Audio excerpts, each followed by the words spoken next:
And here in our last time together of the day, we are going to talk about reappraisals.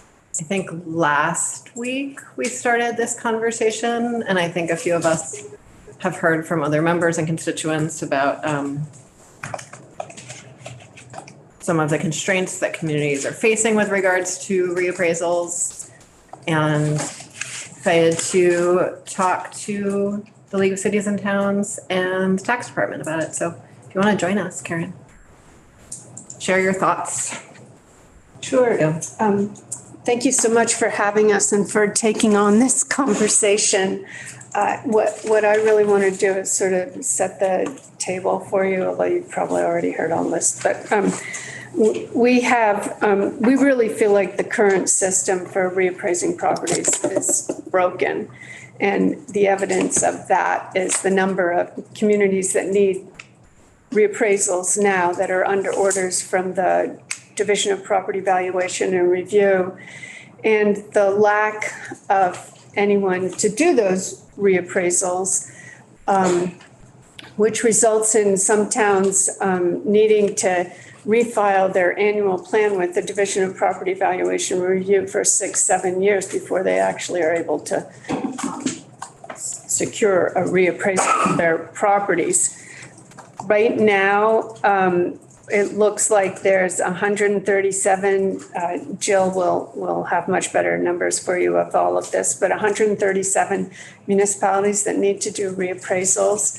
And one of the things that we've really thought about is that the system that we have in Vermont is fairly unpredictable. And it's based on the CLA. So if you fall below 85% of the common level of appraisal, or if you exceed 115% of the common level of appraisal, then you have to perform a reappraisal of your properties to come back into compliance.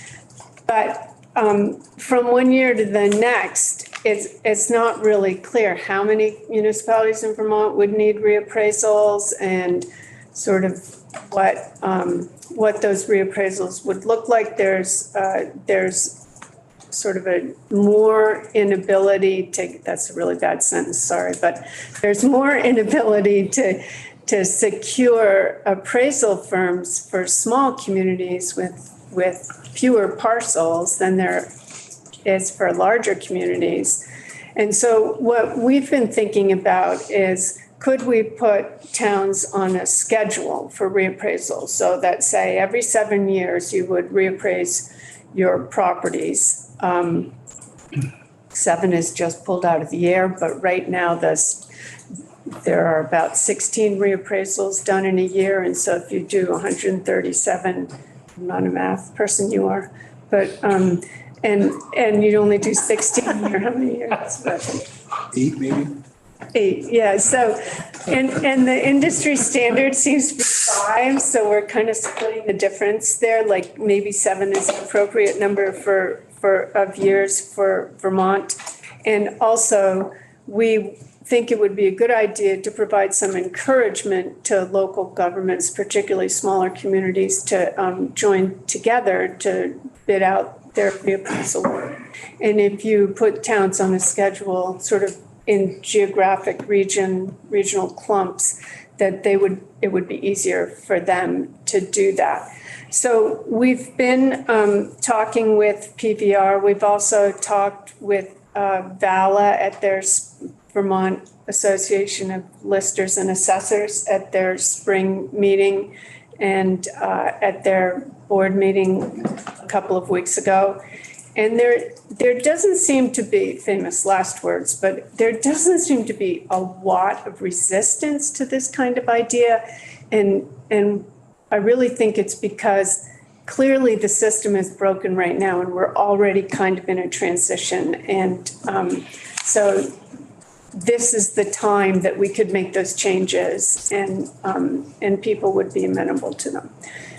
So with that, I'd like to turn it over to Jill, who has the numbers and a lot more detailed information about this. I just want to verify that what I heard you saying was that your members are amenable to moving to a rolling reappraisal schedule. There, yeah, well, to a schedule of reappraisals amongst all the towns, not within individual towns? Yeah. Okay, Yeah. yes. Yeah, we've talked about it with our board. We've talked about it with our members at the annual meeting back in October. Yeah. Thanks. Representative Anthony, Representative Beck. At one time, when we took this up last week, it was pointed out to us that there is an opportunity for communities to join together and create what's called an assessment district. And obviously that has a formality to it, and they share essentially that service on an ongoing basis. What you're suggesting almost is like we're creating rolling assessment districts without giving them the chance, if you will, to join together in some configuration.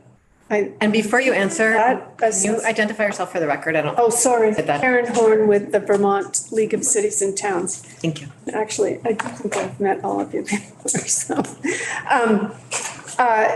So I think that, I could be mistaken, but I think that that assessment language was built around superintendencies, supervisory unions. Towns could, we think towns could agree with their neighbors that they were going to bid out a reappraisal together, but there's not really a mechanism to encourage it, you know, and we might be able to put that encouragement into this kind of a system. I also think that if we had a schedule, reappraisal firms would be more interested in doing larger contracts than smaller contracts. So it might just evolve that towns get together to do those reappraisals. Thank you. Thanks. I just want to make sure I'm correct on terminology. Maybe I'm not. But when I hear scheduled appraisal and rolling, I think of those as that's different. Like a Yeah. scheduled appraisal is, it's going to happen again in 7 years. Yes. Rolling reappraisal is where every year you're. Well, that's why I was kind of asking about, is Okay. it within municipalities or, because what we're suggesting is that you have a schedule where, you know, these 30 towns in 2025 are the ones that reappraise. But nothing would happen In between, previous to that. You have your grand list and you have your Yes. CLA, and then. right. Whereas when I think of it, because I've lived in places that have what I thought was a rolling reappraisal, where every year on your tax bill, your value of your home has changed because there's a reappraisal process continuously going. Or there, I believe in Hartford, and I might need to be corrected on this too, but I believe in Hartford, they do a different section of town. That's a rolling And reappraisal. that's a rolling reappraisal. Hartford, Vermont. Yeah, Okay. yeah. But we're talking about a schedule. Have you ever thought of just going to rolling reappraisal and not requiring CLA, not having CLA? I might ask Jill to answer that question because there seems to be value in the CLA still in sort of Even in a rolling determining in a scheduled reappraisal. A scheduled reappraisal, definitely. Yeah. But I mean, I'm talking in the context of a Well, rolling. I think we'd have more, I think there'd be more trepidation about moving towns to rolling reappraisals. Okay. All right. Thank you. Oh, Thank you. is that your hand? Sorry. Karen, I just want to clarify too. So the idea would be to stay with the current process where towns get a certain amount per parcel each year.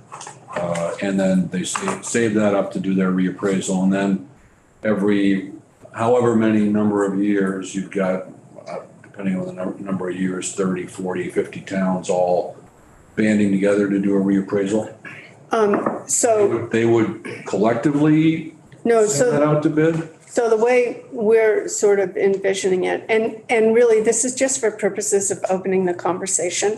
Thank you for clarifying. But the way we're thinking about it is you would say that the towns in Lamoille County are going to reappraise in 2025.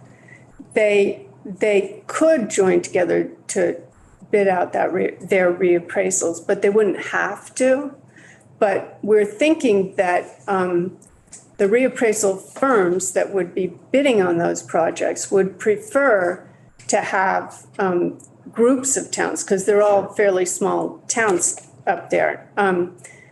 And so there would be sort of a built-in incentive in the system for towns to get together to bid out their projects, but you wouldn't be mandating it from here. And then regarding the money per parcel per year for reappraisals, we do think that that's a little bit out of whack with reality right now, and we probably would need to adjust that. We might need to adjust that in any case. So rather than the towns getting that amount, PBR would hang on to that amount and then fund that reappraisal, or how?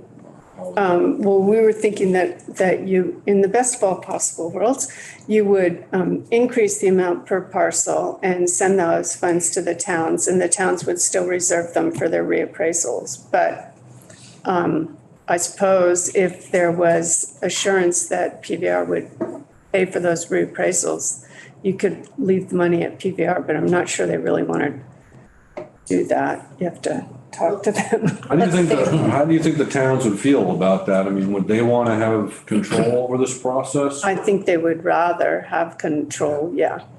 Yes. Yeah, I think you would get, so our primary focus has been like going to a schedule and providing some encouragement to towns to do it. I think if you were to change the system much more than that, such as having PBR do the reappraisals, that we would have a lot more adverse reaction from our members around that. Do you get the sense that there's a capacity issue at all with the towns, that they're struggling to fill lister positions? Oh, absolutely. Absolutely. There are towns that can't find listers at all.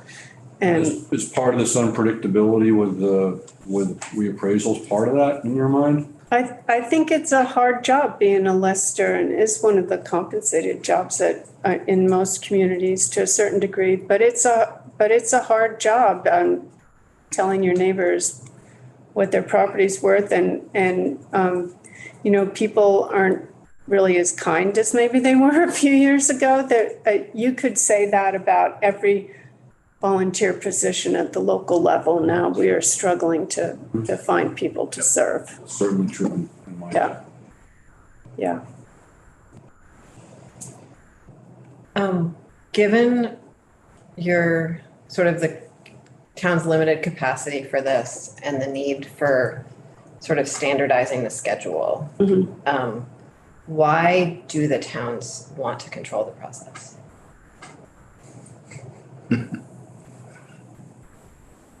They like to have control of their destiny. I mean, I like to have control of my destiny, and then sometimes it's really nice when I don't. But so right now, if you can't A little find lax listers, sometimes. you can hire an assessor. You can appoint a lister if you can find one until the next election's had. Or so there are some ways for towns to address the issue, but I think more and more towns are in the position of hiring an assessor or something like that to do that kind of work. Well, I think I hear you maybe saying that if we're expecting towns to do something a certain way, they'd like a little bit of agency in like how they can do that. I didn't hear you. I'm sorry. Well, that if we're expecting towns to do something, that they want a little bit of agency in how they can do that. Yeah, definitely. I mean, that is the conversation we're having around housing right now. So,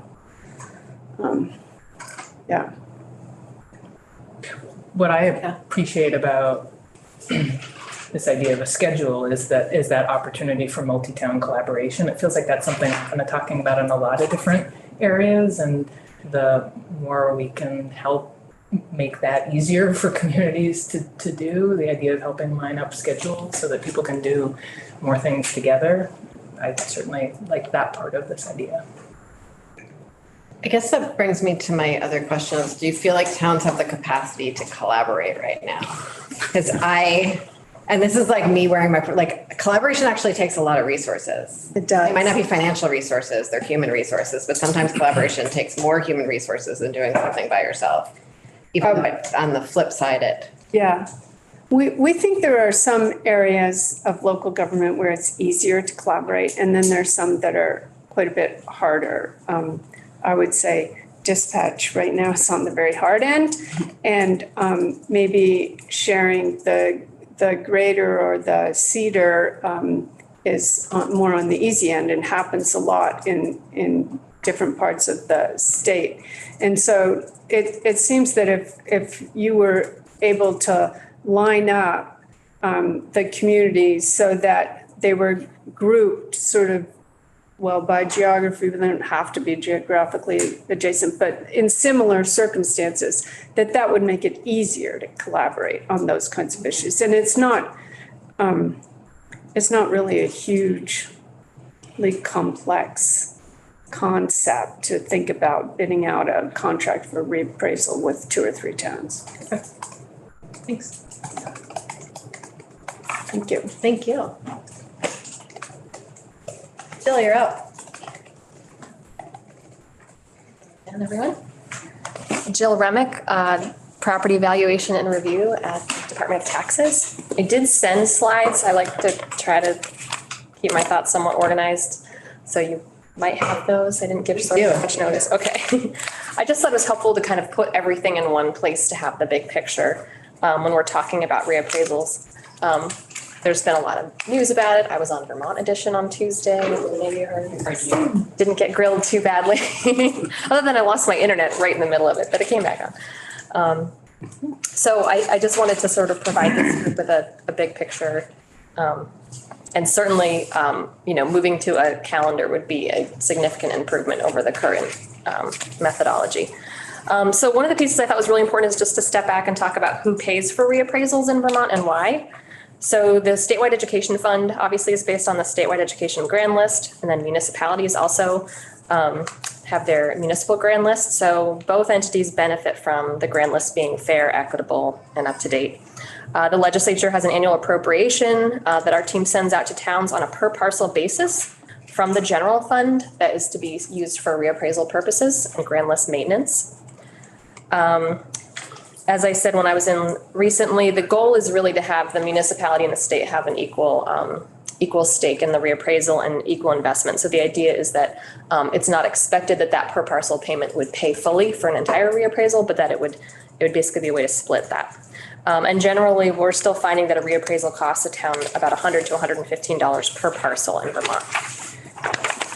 So my next slide is just sort of, why is this so important? So I even though we sort of live and breathe this, especially in the committee like Ways and Means, I thought it was really important for folks to understand that, the statewide grand list has gone up significantly, right? It's gone up 12%, meaning our property values have gone up. And it's now worth over $107 billion. So that's everything. That's residential, commercial, land, so on and so forth. Statewide, the homestead and non-homestead property tax revenue is forecasted to be about $1.4 billion as of the Ed Fund Outlook that Joint Fiscal Office recently published. That's before property tax credits adjust that back down, but that's what the revenue would be generated based on that grand list. And then statewide municipal revenue from property taxes at the local level was just under $600 million for 2022. And these are all also in our annual report if you folks are interested. The average number of parcels in Vermont is about 1,200. And like we said recently, there's about 330,000 parcels in Vermont. So my next slide is just what's the current challenge? And forgive me that some of this is repeating what I said earlier, but in this context, I wanted to make sure it was clear. So today's the 26th, I think. Yep. So tomorrow is sort of the last day where towns can appeal the equalization study that was released in December. We've heard from, as of when I walked over here, 16 towns have appealed, which isn't too bad. Watch me now say that, and there'll be 20 waiting for me when I get back. A lot of the towns that were picked up in this year's study as having their CLA or their COD be under order per the statutory guidelines were already under it and have been for a couple of years and will probably continue to be.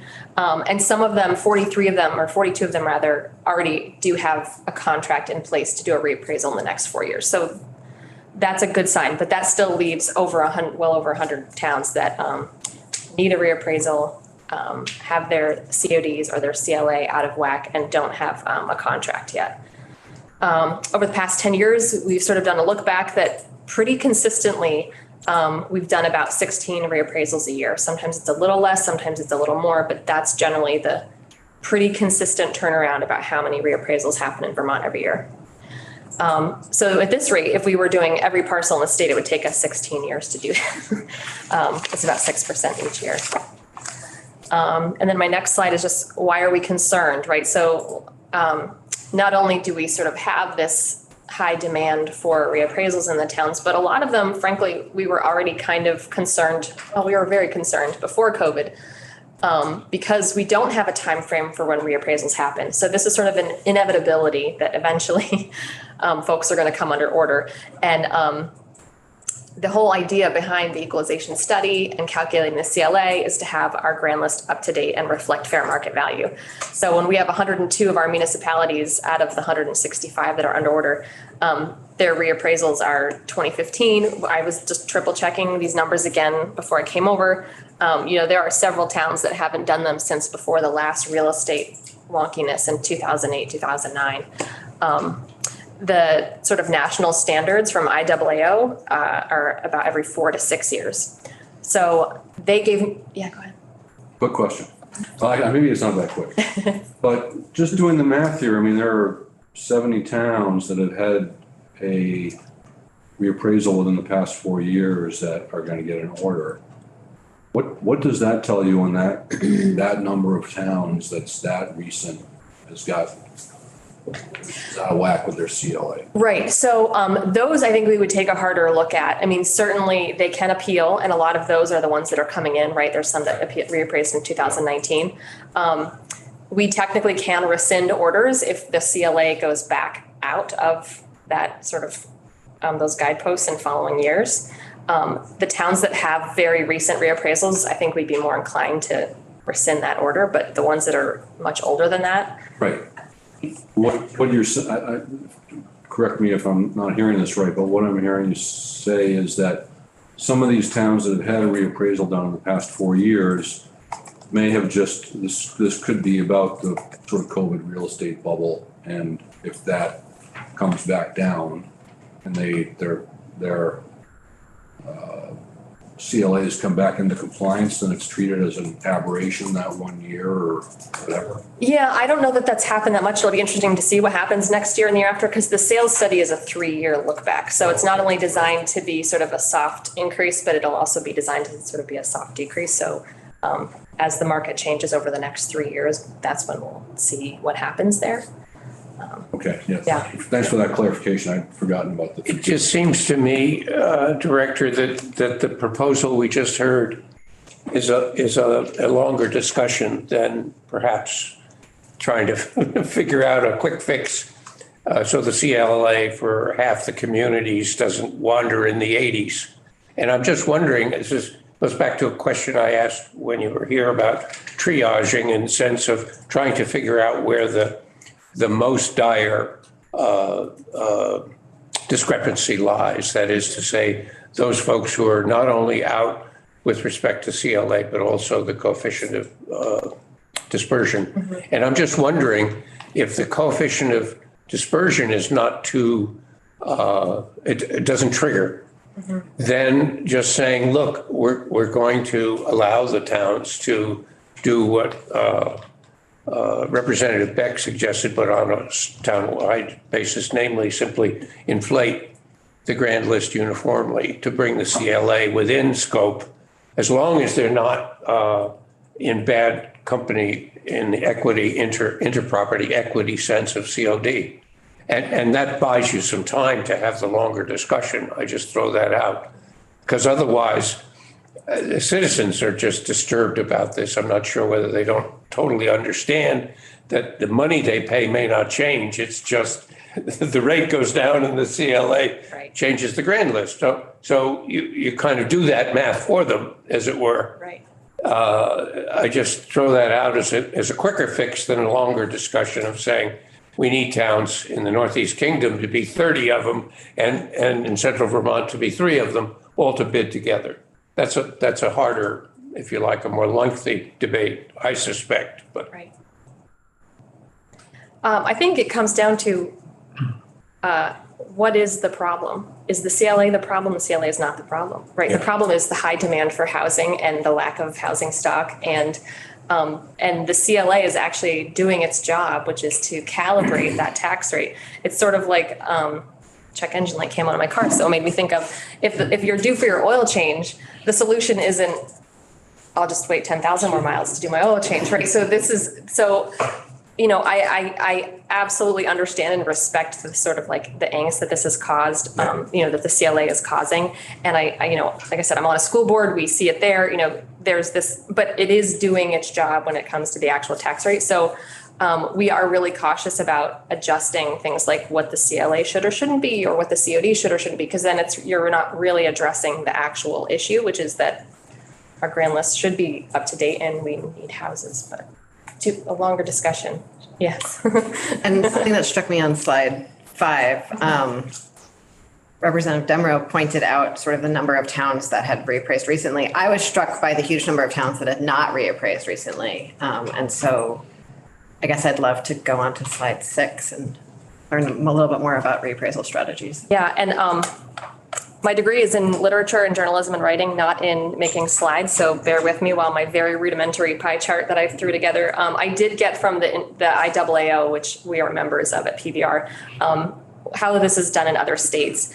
And I think a point that came up in Karen's testimony, there's a very big difference, or there's a Venn diagram, but there is a difference between the day-to-day appraisal and maintenance of your grand list, which is like a continuous grand list maintenance every year that is the responsibility of the lister and assessor, and then a reappraisal.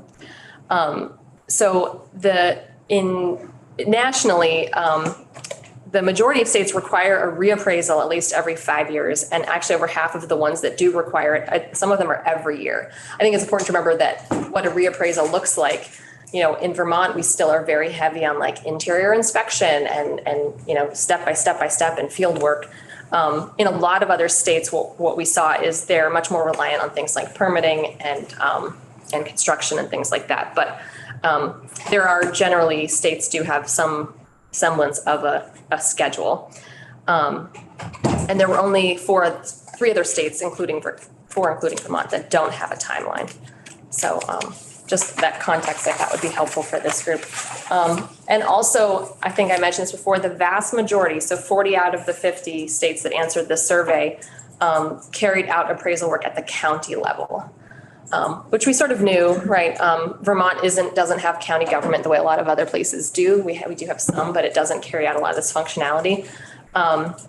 There are 2 states, interestingly, Maryland and Montana. I feel like Montana is much more sort of comparable to our makeup and land use than Maryland, but have a state system.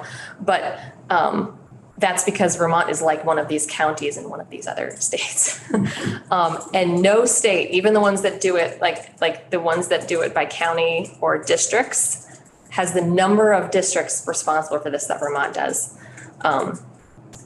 So again, we have made it challenging to sort of carry out this work.